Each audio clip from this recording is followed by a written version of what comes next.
Isso aí, galerinha, vamos começar aqui com os exercícios. Lista 9, página 12, exercício 7.6. Para impedir que a pressão interna de uma panela de pressão ultrapasse um certo valor, em sua tampa há um dispositivo formado por um pino acoplado a um tubo cilíndrico, como esquematizado na figura ao lado. Enquanto a força resultante sobre o pino for dirigida para baixo, a panela está perfeitamente vedada. Considere o diâmetro interno do tubo cilíndrico igual a 4 milímetros e a massa do pino igual a 48 gramas. Na situação em que apenas a força gravitacional, a pressão atmosférica e a exercida pelos gases na panela atuam no pino, a pressão absoluta máxima no interior da panela é... Pô, tu está me dizendo que o que segura o gás lá no interior da panela é um pino que está apoiado em cima de um cilindro, né? Pressão é força sobre área. A força que vai atuar aqui nesse cara é o próprio peso desse pininho. E peso é N vezes G. Só que a massa do pininho é 48 gramas, que é 0,48 kg, dividir por 1000 para passar de grama para quilograma. A gravidade é 10, assim eu descubro que o peso é 0,48 newtons, que vai ser a força exercida sobre a área. E esta área, ele falou que tinha um diâmetro de 4 milímetros. A área de algo redondinho, né, é πr ao quadrado. Π vezes, se o diâmetro é 4, o raio é 2. Só que eu tenho que passar de milímetro para metro. Vou dividir por 1000 então. Então vai ficar 2 vezes 10 na menos 3 ali. Certo? Passei de 2 milímetros para 2 metros, fazendo vezes 10 na menos 3. Então a área ficou 2 vezes 2, 4. Π 10 na menos 6 metros quadrados. Esta é a área na qual esta força vai atuar. Ele pede para lá embaixo, ele pede para usar o π como 3. Então aqui eu vou colocar 4 vezes 3 vezes 10 na menos 6. A pressão que o peso desse pino vai exercer nesta areazinha do cilindro, da panela, vai ser... Vou escrever assim, ó, 48 vezes 10 na menos 2, dividido por 3 vezes 4, 12 vezes 10 na menos 6. 48 dividido para 12 dá 4. 10 na menos 6 passa para cima, 10 na 6, com 10 na menos 2, 10 na 4.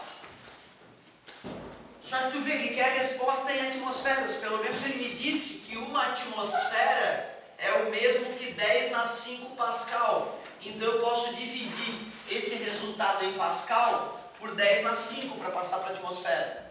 Ao dividir esse resultado por 10 na 5, fica 0,4 atmosferas. Aí o aluno poderia se perguntar, mas como é que pode uma panela de pressão ter uma pressão menor que a pressão atmosférica? Não, é que esta pressão é a pressão além da pressão atmosférica que já estava atuando aqui, né? Logo, a pressão absoluta máxima no interior da panela, que vai estar aqui embaixo, né, vai ser esse valor mais uma atmosfera que já estava atuando ali fora desde o princípio. Por isso, 1,4 atmosferas. Eu fiz πr ao quadrado porque é redondinho, né? Ele falou que esse diâmetro desse tubinho aqui, que vai ser tampado, ele falou que esse diâmetro aqui era 4 milímetros, né? Então eu precisava daquela areazinha toda, por isso que eu fiz πr ao quadrado. É isso mesmo. Show de bola, muito obrigado. E aí, galerinha, vamos lá, aproveita aí que hoje tem pouca gente, não adianta de avançar horrores nas matérias. O ideal é a gente fazer as questões bem bonitas aí. Vamos mais algo. Claro, aqui, se vocês quiserem, pode ser até de material extra, gente. Tem um monte de gente que aparece na aula com uma provinha impressa no vestibular. Né? Tu deverias procurar fazer isso também. O teu vestibular, aquele que tu tem mais vontade de fazer. Certo? Questões de Olimpíada, de repente, eu peço para fazer outro dia. Qual era mesmo? 79? Muito obrigado. Lista 9, fiquem à vontade, peçam o que vocês quiserem, a aula de vocês. Lista 9. página 12, questão 79. Um bloco de madeira impermeável de massa Mzão e dimensões 2 por 3 por 3 centímetros é inserido muito lentamente na água de um balde até a condição de equilíbrio com metade de seu volume submerso. A água que vaza do balde é coletada em um copo e tem massa Mzinho. A figura ilustra as situações inicial e final. Em ambos os casos, o balde encontra-se cheio de água até sua capacidade máxima. A relação entre as massas Mzinho e Mzão é tal que eu tinha um balde completamente cheio de água. O cara pegou um pedacinho de madeira impermeável, começou a mergulhar esse pedacinho de madeira no balde, e o que aconteceu é que, já que esse balde estava completamente cheio, quando esse bloquinho ficou com a metade dele dentro da água, vazou água como era de se esperar, já que o balde estava completamente cheio. E foi recolhida toda esta água que vazou.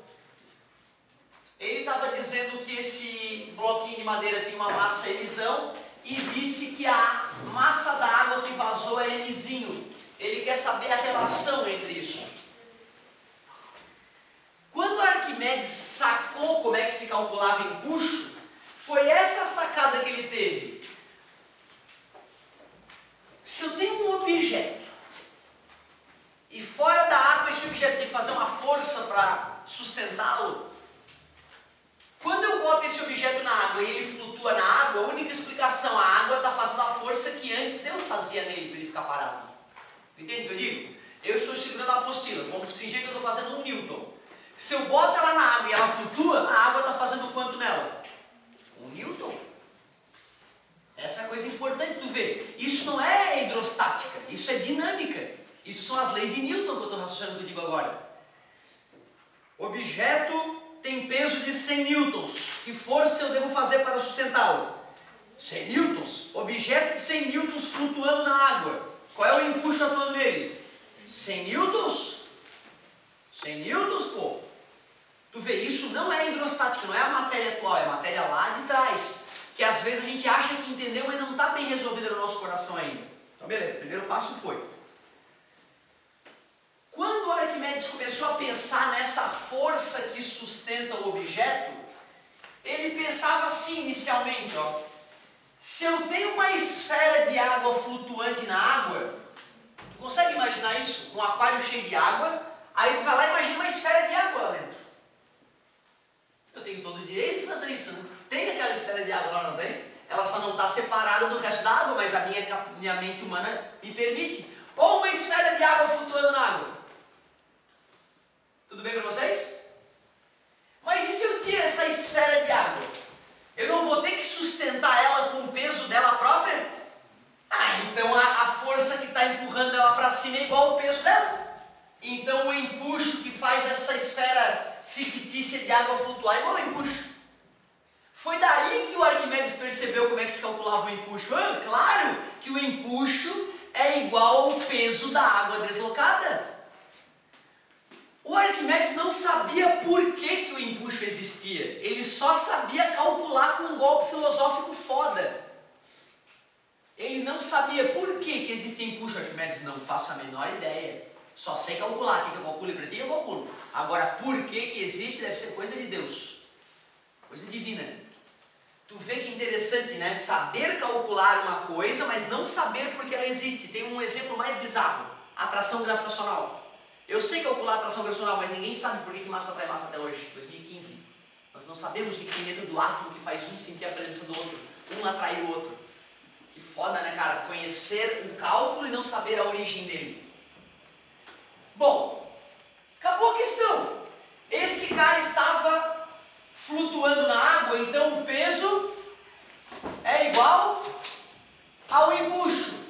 E o empuxo é igual ao peso da água deslocada, então não tem jeito, as massas têm que ser iguais. Eu não fiz cálculo, eu só usei o princípio de Arquimedes. Eu não fiz cálculo. E eu entendo a dúvida da galera. Essa questão ela deixa o aluno confuso, porque a gente te ensina que empuxo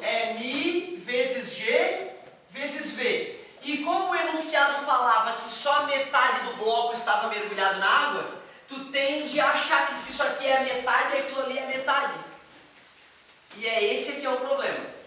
Então, primeiro, eu não resolvi a questão ainda. Eu só te mostrei que pelo que nós aprendemos de empuxo, se o empuxo é igual ao peso do líquido deslocado, então obrigatoriamente, para o cara estar flutuando na água, quer dizer que o peso dele tem que ser igual ao empuxo. E para isso acontecer, só se a massa de água deslocada for igual à massa do objeto. Mas agora eu quero te provar matematicamente e te mostrar qual é a mazela que pode acontecer na hora de calcular. Vamos fazer agora matematicamente, uma discussão mais matemática. Quando este objeto está em equilíbrio, o peso é igual ao empuxo. Peso é M vezes G. Ah, desculpa, é emissão, né? Ele chamou a massa do cara de emissão, né? E empuxo é densidade do líquido, gravidade, volume submerso. Concorda comigo? Volume submerso. Gravidade eu posso cortar de um lado e do outro, não posso? Vocês aceitam que o volume submerso é o volume que transbordou? Aceitável, né? E densidade de um líquido não é massa sobre volume? Está dividido, passa. Volume vezes densidade é o mesmo que massa.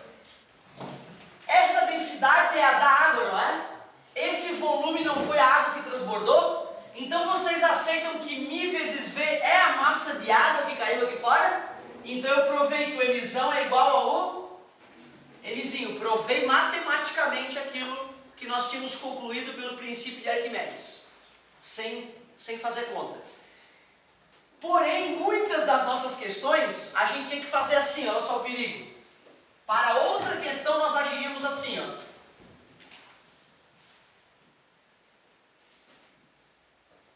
Corta o G com o G. O volume submerso em comparação com o volume do corpo é quanto? O volume submerso em comparação com o volume do corpo é quanto? Metade, né? Então, se eu quiser trocar o volume submerso pelo V total do corpo, seria o V total sobre... Concorda comigo? Agora, esse volume não é mais o que transbordou essa letra V. Esse volume é o todo, né? Está multiplicando, passa... Massa do corpo todo, dividido pelo volume do corpo todo, é a massa específica da água sobre 2. Massa sobre volume é a densidade, né? Só que agora não é a densidade da água, é a densidade do corpo.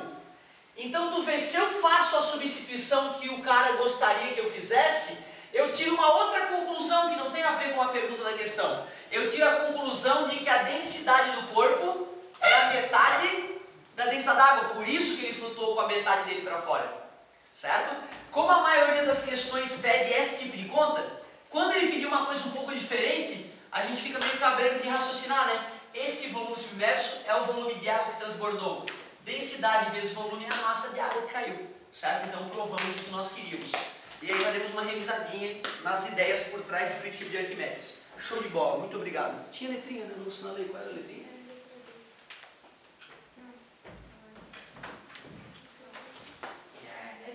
Letra C, muito obrigado, querida. Essa última então foi letra C.